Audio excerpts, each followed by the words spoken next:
नमस्कार दोस्तों, महाराष्ट्र में एक साथ विधानसभा चुनाव लड़ने वाली शिवसेना ने नतीजों के बाद अपना रास्ता बदल लिया था और जिस कांग्रेस को वो कोसती रही थी उसकी कांग्रेस और एनसीबी के साथ मिलकर उसने वो सरकार बना ली थी। बस यही बात बीजेपी को रास नहीं आई, जिसके लिए बीजेपी जब भी मौका मिलता है शिवसेना पर वार करना नहीं चूकती।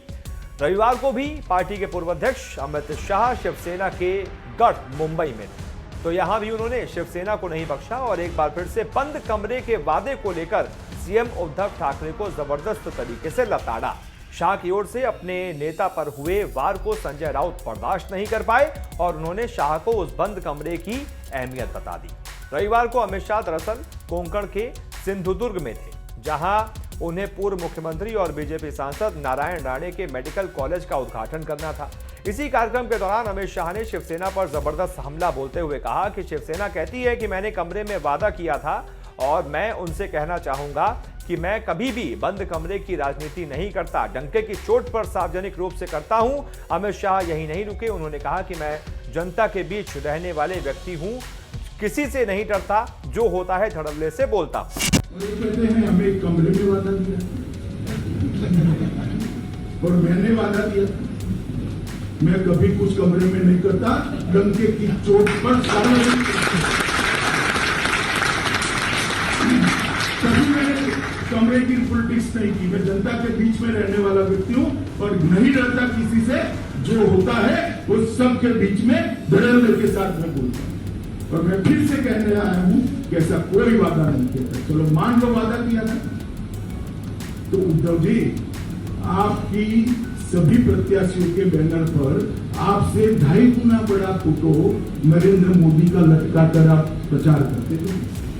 मोदी जी के नाम पर वोट मांगते। मेरे साथ आपकी रैली हुई, मोदी जी के साथ आपकी रैली हुई, हर जगह हमने कहा केंद्र की सरकार बनाइए, देवेंद्र फडणवीस हमारे नेता है, वो मुख्यमंत्री बनेंगे।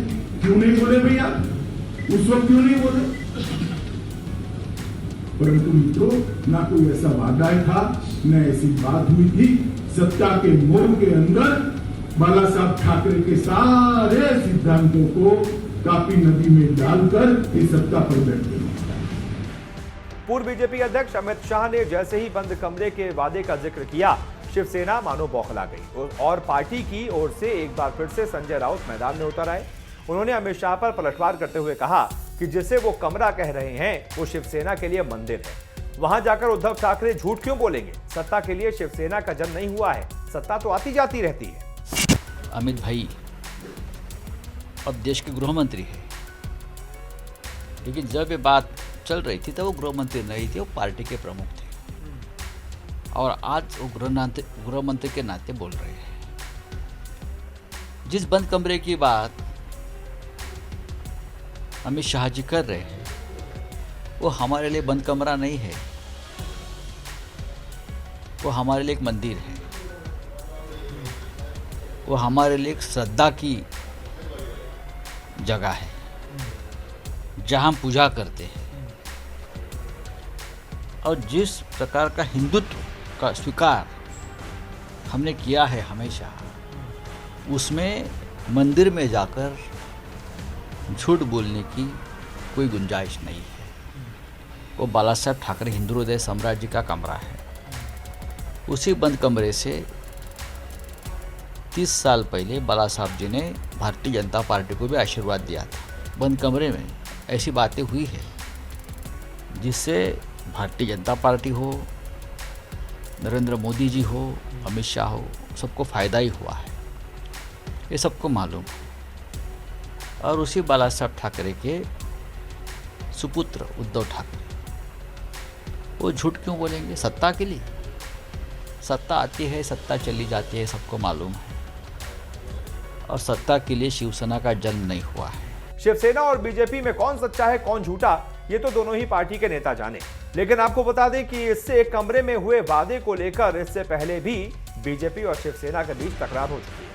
चुनावी नतीजों के बाद तत्कालीन बीजेपी अध्यक्ष अमित शाह ने यह बात तो उसी वक्त साफ कर दी थी कि अपने बयान में शिवसेना को लेकर उन्होंने 2.5 साल के मुख्यमंत्री पद का कोई आश्वासन बंद कमरे के अंदर नहीं दिया था। जिसके बाद शिवसेना नेता संजय राउत ने भी कसम खाकर कहा था कि अमित शाह ने वादा किया था और अब वो मुकर रहे हैं। अमित शाह ऐसा करके स्वर्गीय बाला साहब ठाकरे का अपमान कर रहे हैं। साथ ही प्रधानमंत्री मोदी को इस समझौते की जानकारी नहीं देकर गुमराह कर रहे हैं।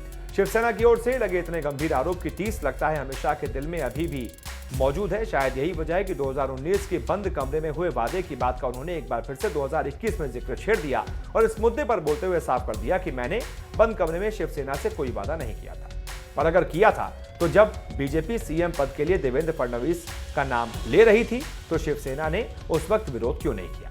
बहरहाल इस पूरे मसले पर आपको क्या लगता है, कौन सही बोल रहा है, कौन झूठ? अपनी राय कमेंट करके हमें जरूर बताएं।